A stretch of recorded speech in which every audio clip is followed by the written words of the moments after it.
To see everyone that is with us this morning.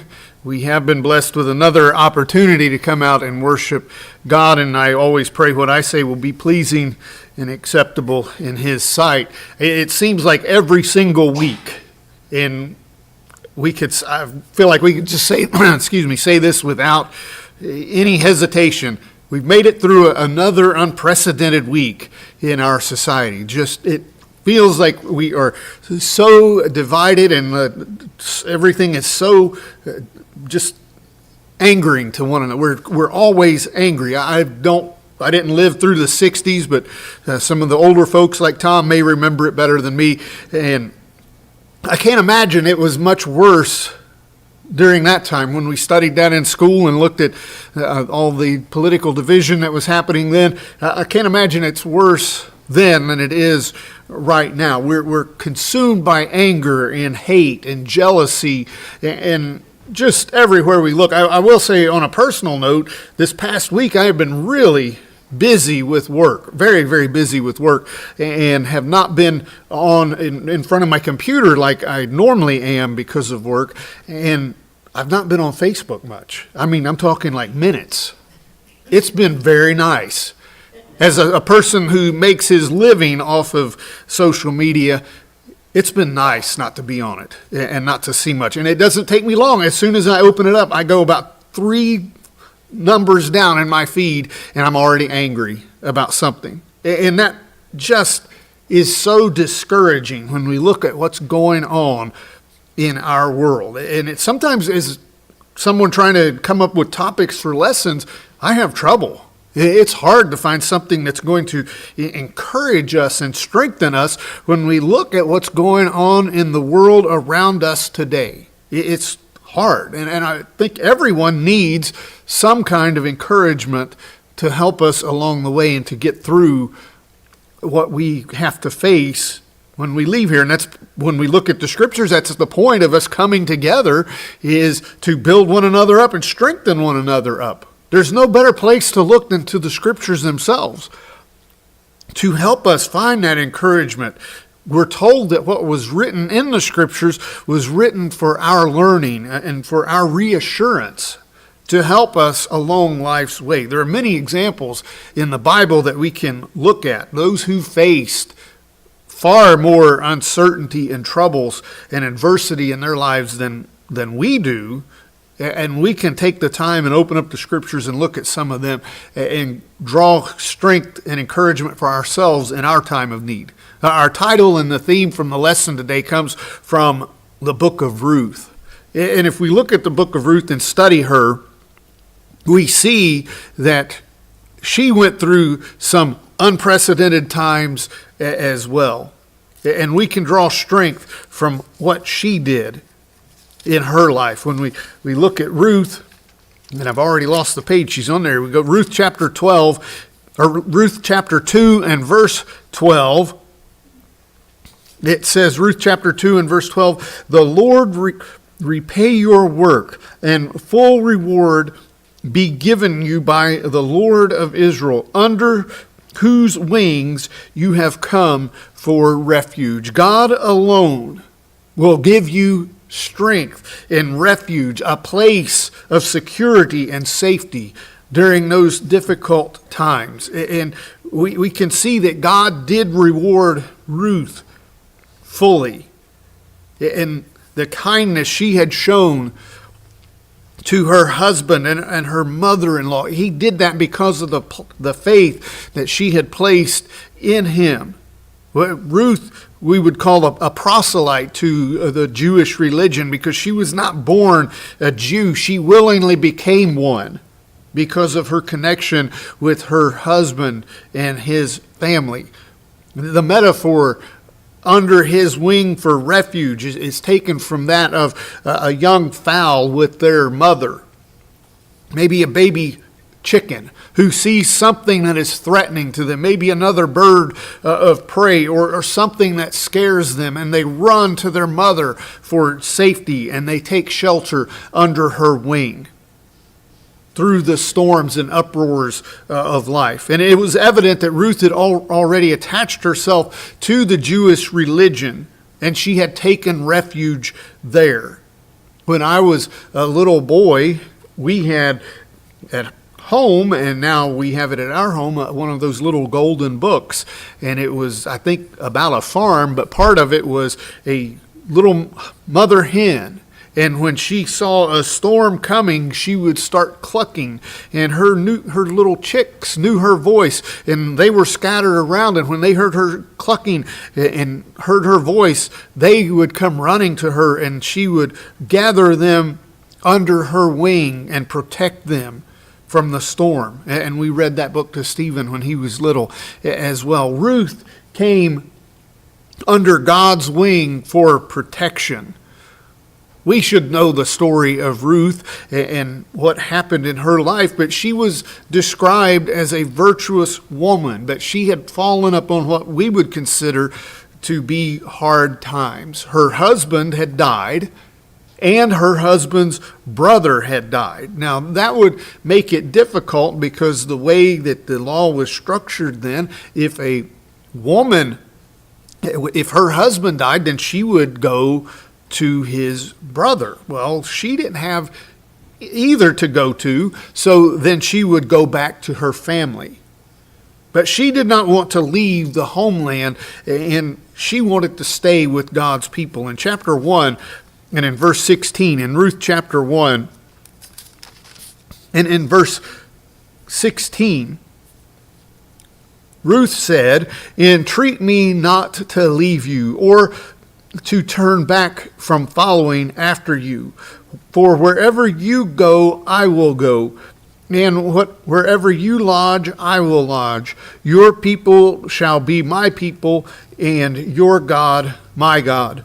Where you die, I will die, and there will I be buried. The Lord do so to me, and more also, if anything but death parts you and me." That's what she said to Naomi, her mother-in-law. She wanted to stay with her. This would go against all of the traditions and customs of that time and that day during that period. It would make Ruth's position even more difficult because the woman was to go to a brother, a surviving brother, or if there were no brothers for her to go to, she was to move back home with her parents. A woman in that time was more of a liability, is how they viewed them. And remember, Jesus was being tested one time, and the problem that was proposed to him was this woman had been married to 7 brothers. Now, I would be questioning what that woman was doing to those men, that she had went through so many of them, but they were trying to trick Jesus in that, well, she's been married to all 7 of them. Who would she belong to in the resurrection? And Jesus said, "You just don't understand what you're asking. You don't understand the resurrection at all." That if no brothers were to be found, she was to go back to her father's house. Women were more of a property than a person. So going with her widowed mother-in-law, Naomi, would not have been a common occurrence at all, but she was seeking refuge from the Lord. And this shows the type of people that Naomi and her family were. She had been a very good influence on Ruth, and this led to Ruth's trust in God. And if we think about Ruth, and then we think about the lineage of Christ, there are only 2 women that are mentioned directly in the lineage of Christ, Ruth being one and Rahab being the other. Neither one of them were Jewish women.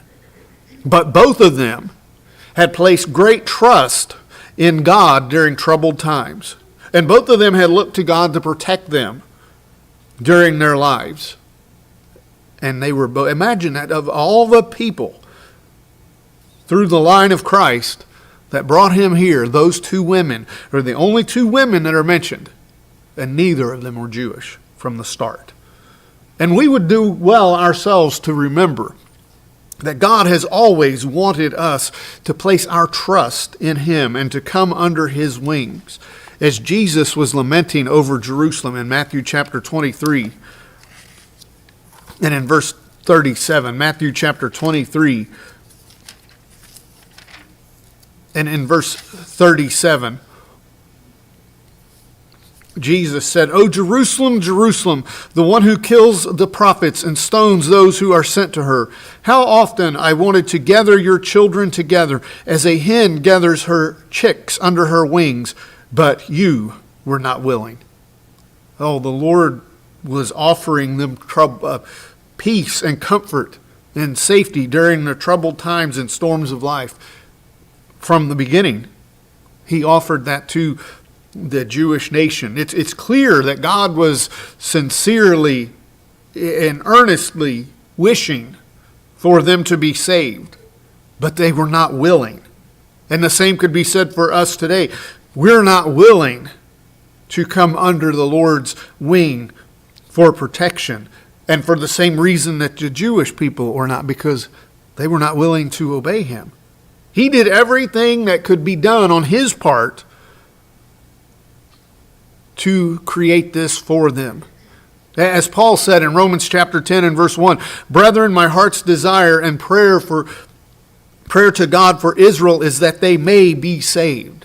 There was the plea made. Multiple times we see that through the scriptures.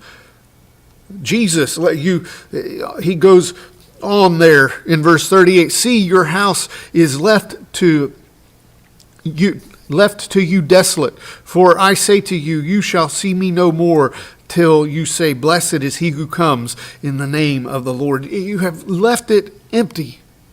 One place he says, "You've stoned the prophets and those who have tried to warn you throughout the years. You persecuted them."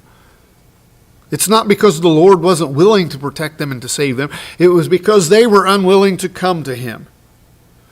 As Jesus wept over the city in Luke chapter 19, in Luke's account of this, Luke chapter 19 and in verse 41. Luke 19 and in verse 41, "Now as he drew near, he saw the city and wept over, saying it, If you had known, even you, especially in your day, the things that make for your peace, but now they are hidden from your eyes." The peace is right there. Again, this should show the love that the Lord had for the Jewish nation. And the love that he has for us as well. But these people perished, the ones who did not believe in him, just as we will today because of our refusal to come to him. What great comfort that we pass on. There's a song that we sing, and I cannot think of the name of it, but "Oh, what peace we often forfeit. Oh, what needless pains we bear, all because we do not take it to the Lord in prayer." To come to him, to let him shield us from these troubled times. And because of their refusal to come and refuse his protection, they perished.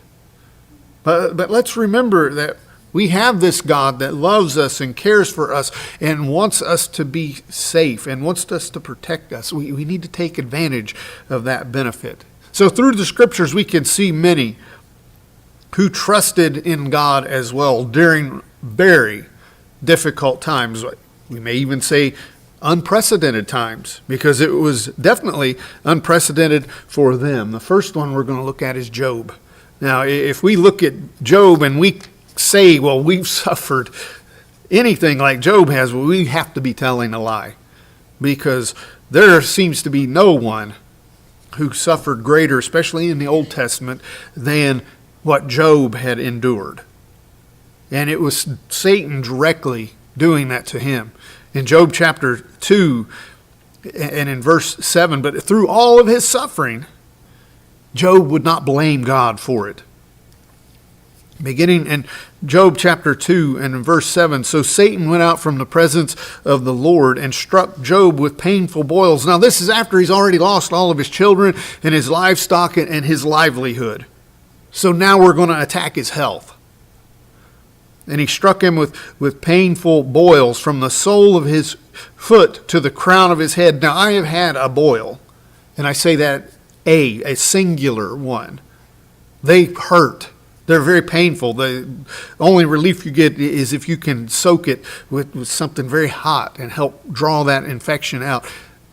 I can't imagine having your entire body be one boil from the soles of your feet to the crown of your head, covered in boils.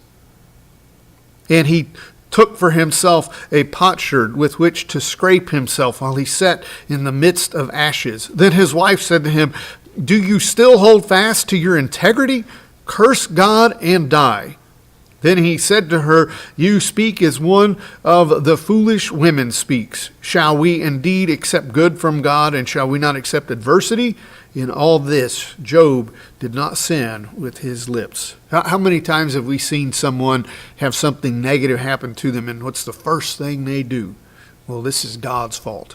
I'm going to blame God for what has happened to me. I've seen, not this past week, but in previous weeks when I've been on social media more, I've seen many things posted.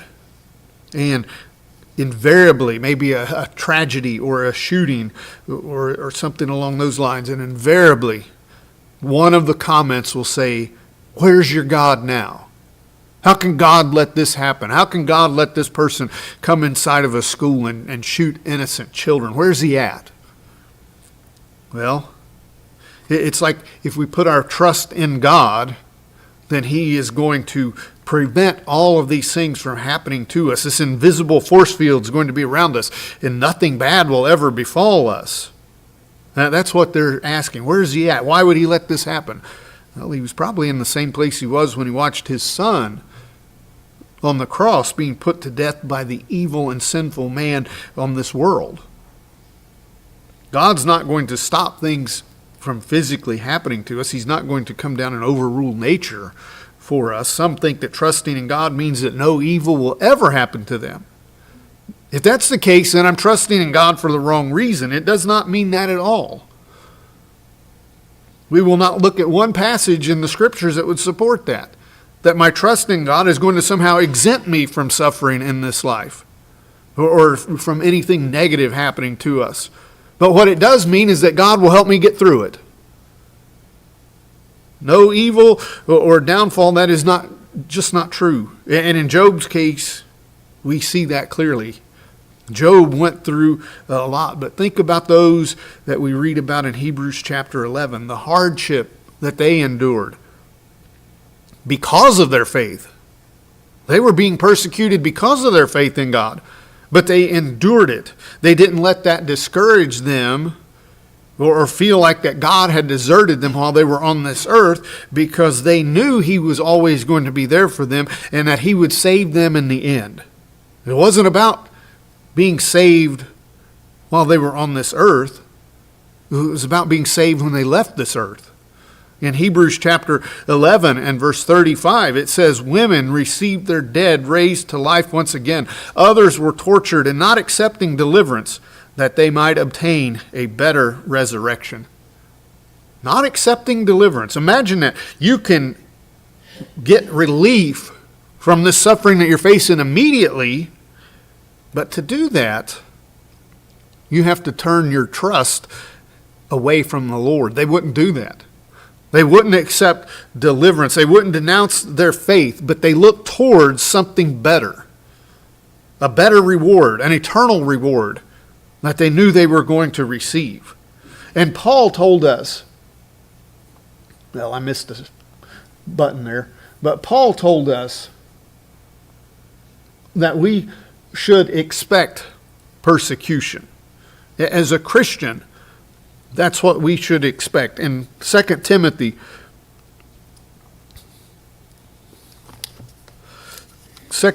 chapter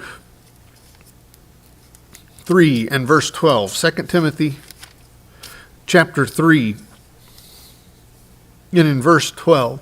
"Yes, all who desire to live godly in Christ Jesus will suffer persecution." There's no option or alternative in there, is that we will suffer persecution. And if we look at our society, at least up to this point in our history, in our country, in the modern world that we live in, we've not really suffered a great deal of persecution. We may feel like we have, but compare that to what our first century brothers and sisters went through. Compare that to what we can read in Hebrews chapter 11, what they went through. Have any of us been drugged from our home in the middle of the night by military or police forces and pulled out of our safe and comfortable homes and put on trial for our faith? Have any of us endured that? Have any of us known anyone in our family or friends that have been captured and wrapped up in some type of flammable material and set on a post and put a torch to that and lit and be used as a torch in the garden of the king? That's what Nero did to Christians in the first century. Have we went through that? When we looked at what Paul went through this morning in our Bible study, as we look through that, we should be ashamed if we feel like we've been persecuted when we read about what all he went through. Did he let that deter him from his faithful service to God? And we're going to throw up our hands and quit over the least little thing compared to that. Now, if we're watching our political climate now, we see that Christians are being blamed for things. There are definite reasons for concern in our life because we're being accused of things that we really have no control over being in our fault. We're being the scapegoat for things, but we're no different or in no greater danger than those in the 1930s when Hitler started blaming the Jews in Germany for their problems. It's been said that those who don't know history are doomed to repeat it, and those who do know it are doomed to sit back and watch the others who don't know it make the same mistakes again. But at this moment, we've not undergone any great persecutions like our first century Christians and brothers and sisters have.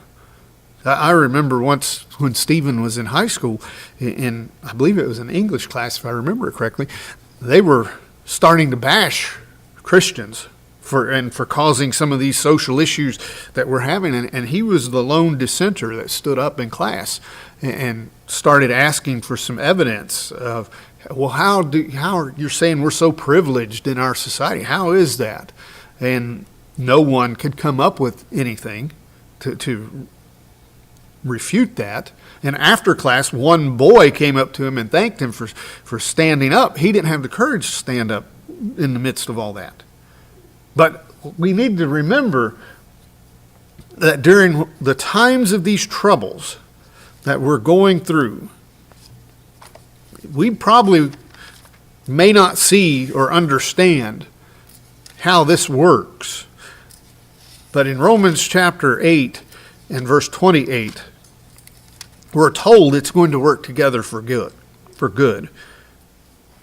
In Romans chapter 8 and verse 28, and we know that all things work together for good to those who love God, to those who are the called according to his purpose. How does that happen? I don't know.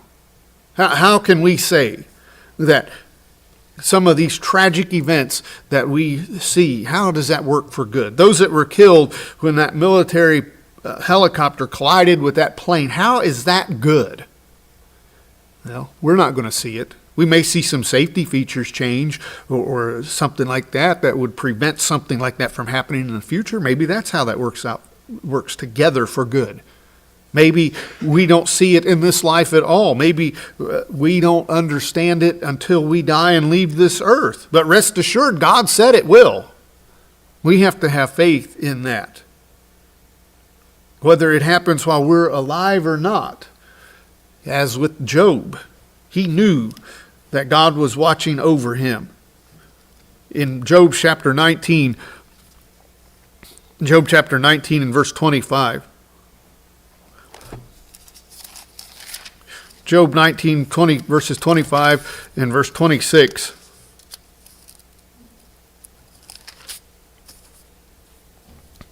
For I know that my Redeemer lives, and he shall stand at last on earth.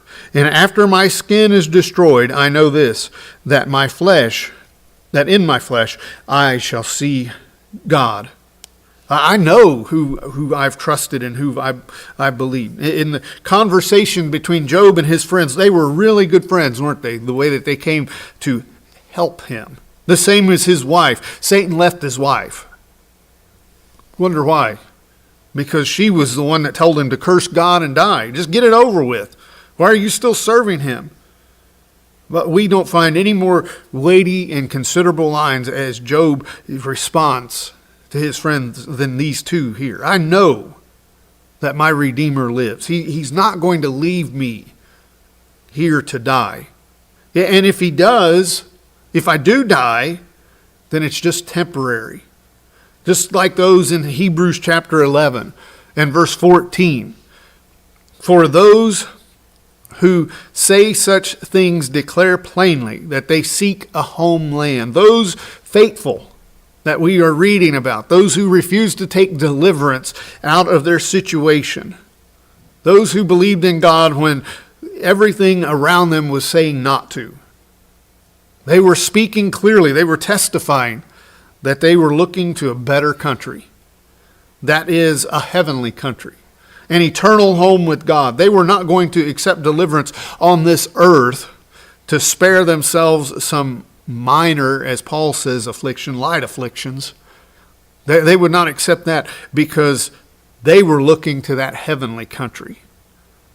And isn't that where our focus should be? The world around us is falling apart.